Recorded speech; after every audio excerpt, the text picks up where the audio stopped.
aunt in Iraq, and our two families were finally reunited. See, stories like this make you very angry. But us Armenians have never attempted to teach hatred to our children. On the contrary, we teach them the importance of respecting and fighting for human rights. This is especially evident in the city of Glendale, where our community and our youth organizations commemorate assemblies throughout our schools and the city. And tonight is no exemption. We have a tremendous lineup for you. This evening is dedicated to remembering the victims of inhumanities through the war. We honor them not just with tears, but with a resounding commitment to life and improving our world. Ladies and gentlemen, this is more than just remembrance. It is the triumph of human spirit. The same human spirit that claimed victory in Armenia this week. This was a movement by the people against injustice and oppression.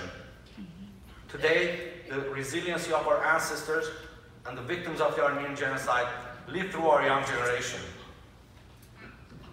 I would like to close my remarks with a quote written by the well-known Armenian-American author William Saroyan.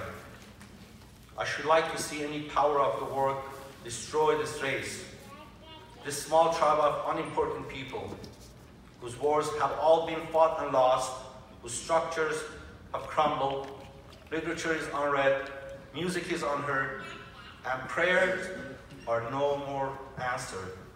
Go ahead, destroy Armenia. See if you can do it. Send them into the desert without bread and water. Burn their homes and churches. Then you see if they will not laugh, sing, and pray again. For when two of them meet anywhere in the world, see if they will not create a new Armenia. And this month, after 12 days of demonstration and fight for justice and human rights, a new Armenia was created. Thank you very much. Good evening, dear Glendalians, Holy Fathers, dignitaries, and guests. Before I start my remarks, please allow me to thank our congressmen and our state representatives for being here. I want to specifically thank Congressman Schiff for all the hard work that he does for us in Washington, D.C.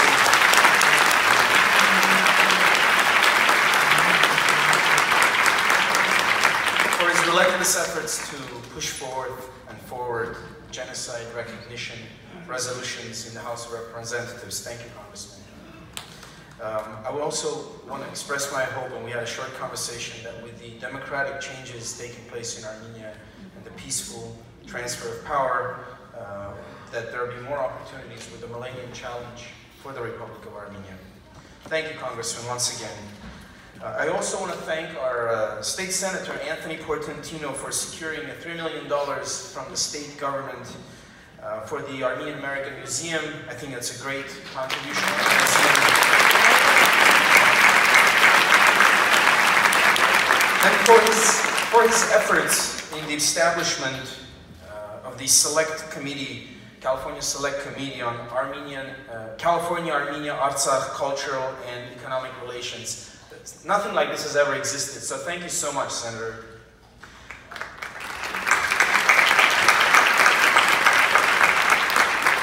I also want to thank the City of Glendale, our staff, as well as the event committee members for the hard work in putting this event together. Thank you so much. Finally, I want to thank Montel Williams. He's not here, but for the work, the hard work that he and Dean Kane, our keynote speaker, have done towards the establishment their contribution towards the recognition of the Armenian genocide and generally awareness of the Armenian genocide in the American public. Thank you. Today, we are gathered in commemoration of the 103rd anniversary of the Armenian genocide, one of the worst crimes in human history. 103 years later, the criminal perpetrator is at large, unpunished and unrepentant. The memory of the victims, though not forgotten, is fading as time passes and the time gap between the survivors and the new generation becomes greater. I could speak about my grandfather, Zara Sinanyan, and his family's peaceful lives of Bardizak, a small all Armenian populated town on the Sea of Marmara prior to August 1915. Their deportation using cattle cars to Konya, yes, before the Holocaust, the first genocide that used modern transportation rail was the Armenian genocide. The forced march to the Syrian desert from Konya, the massacre of all men and boys during which rape and mass kidnapping of women and girls was commonplace, the starvation, death, disease, and destruction in Deir el-Zor, the salvation for my family and flight to Jordan, and the rebuilding of lives in the Middle East. But my story would not be much different from those of you who've heard it from your own family members. You heard one today. Or the stories that we've heard time and time again at other commemorative events. No, today I want to talk about the future, about the youth, about hope, about light, and about a better way to move forward for all of us. We often claim personal success as proof that Turkey failed. But let's not be dishonest with ourselves. Turkey doesn't care if you're a successful lawyer in New York, a brilliant physicist in Moscow, a scientist at the JPL, or a chansonnier in Paris, so long as you are not those things in your ancestral homeland, Armenia. So, the goal was and shall remain the creation of a strong, free, democratic, and just Armenia, which is the only guarantee for the survival of the Armenian diaspora.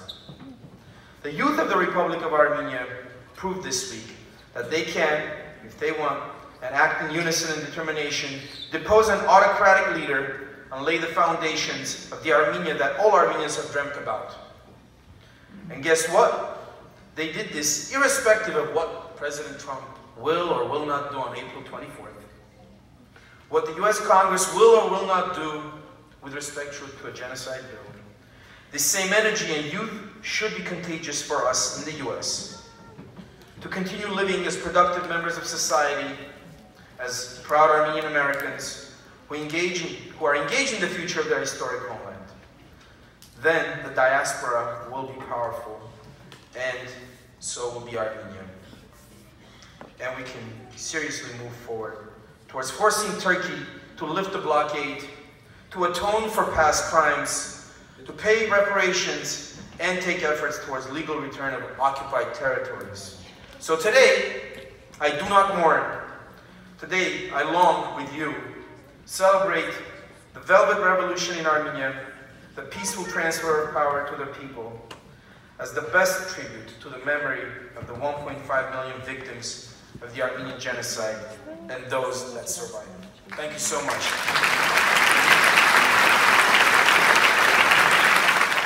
Niles.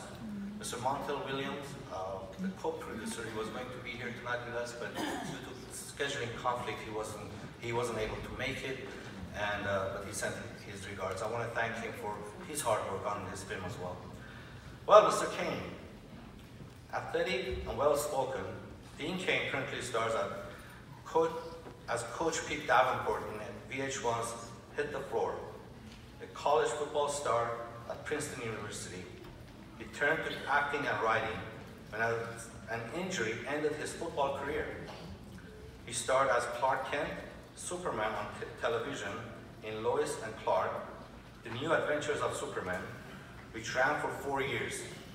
He also wrote for the show. Kane started his own production company and produced the television series Ripley's Believe It or Not.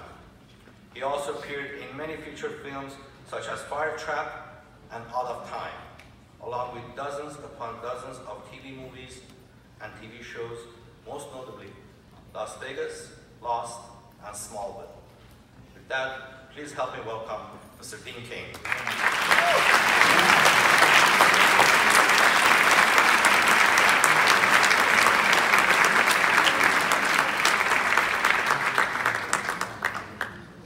It's quite a resume.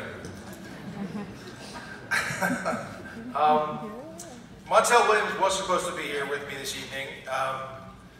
but we were told to keep our remarks to 20 minutes. And if you know Montel, that would never happen. No, he couldn't make it, but he really wanted to be here tonight. I am extremely honored to be here this evening. I am not Armenian. Neither is Montel Williams. Although, let's be honest, he looks very Armenian, doesn't he? Montel and I, we joined together to produce a documentary that aired last year called Architects of Denial. Hopefully many of you have seen that.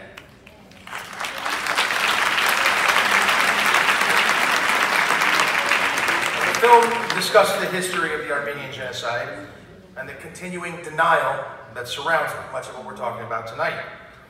It's not denied by scholars or students of history. They overwhelmingly support the claim that a genocide in fact did occur.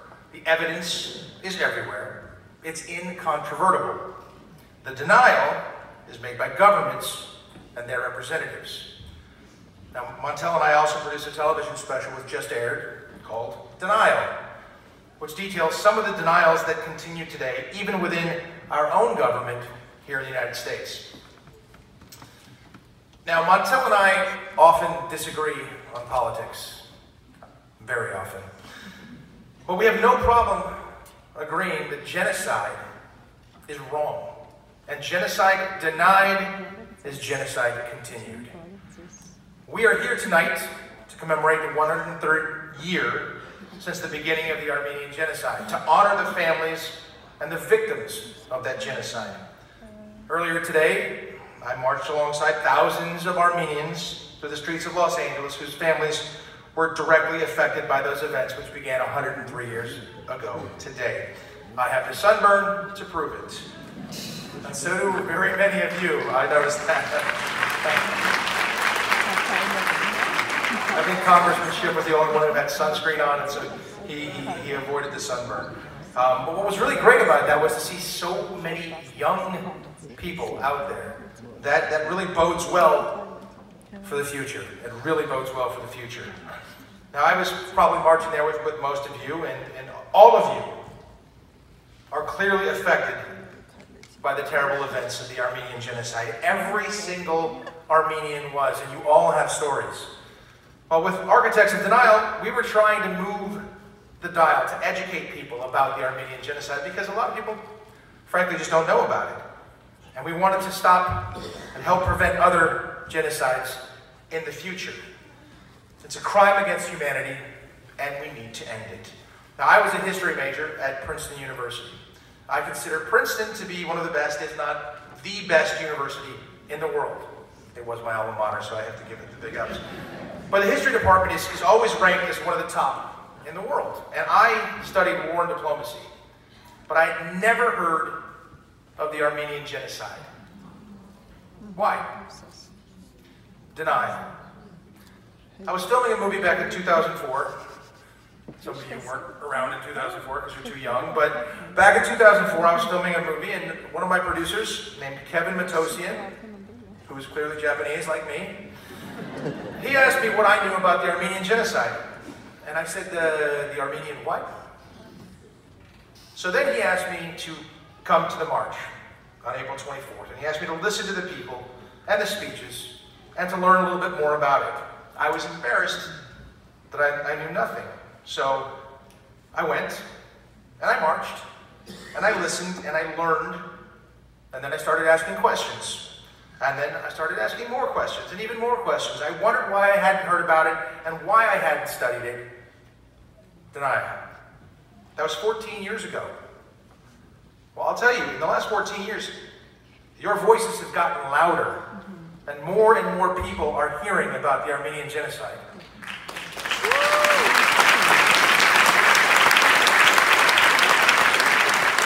When a government is allowed to deny that an atrocity took place, that millions were killed because of their ethnicity or religion or race, it emboldens others to commit the same crimes. In our film, George Clooney, he quotes Adolf Hitler discussing his final solution. Who remembers the Armenians?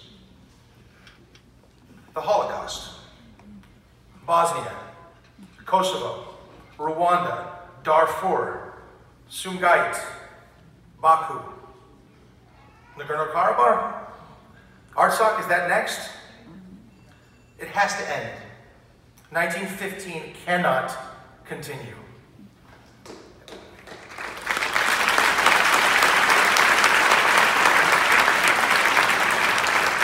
Montel and I, we walked the halls of Congress, and we lobbied members of the Congress to recognize the Armenian genocide. Many of them signed on. Many of them wouldn't even meet with us. I have been blessed to spend a good deal of time in Armenia, and as I said earlier today at the march, I have grown to know the Armenian people pretty well, and they do not give up. Honestly, you do not give up.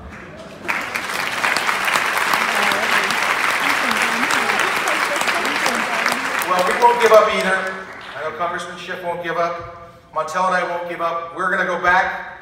We're going to go back to Congress. We're going to keep trying to tell your stories.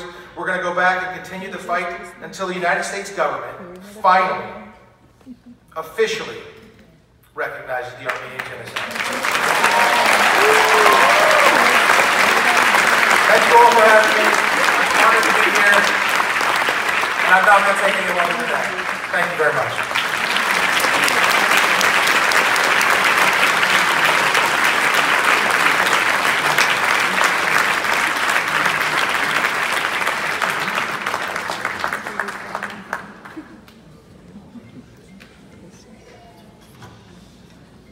Thank you, Mr. Kane.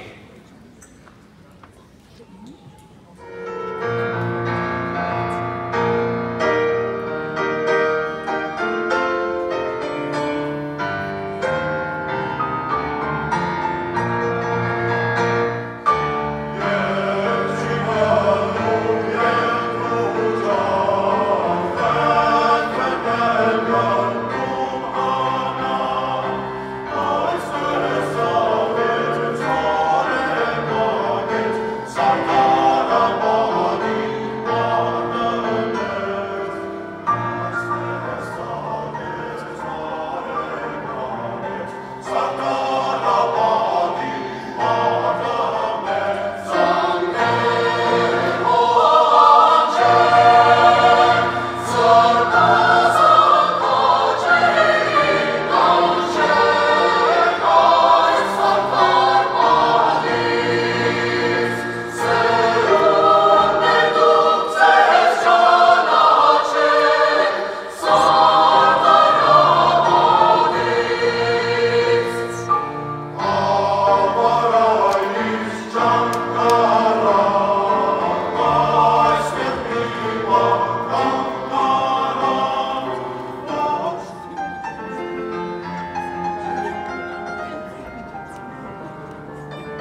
government of Saudi Arabia.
said, may the Lord grant freedom in non-essential things.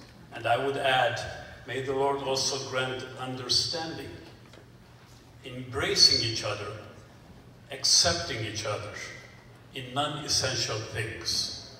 And in essential things, may God grant unity. Unity in diversity. This is our prayer for our homeland. But then in everything, love.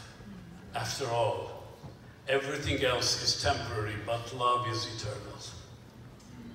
And as we think about our city, we praise God for the devoted and compassionate, wonderful person.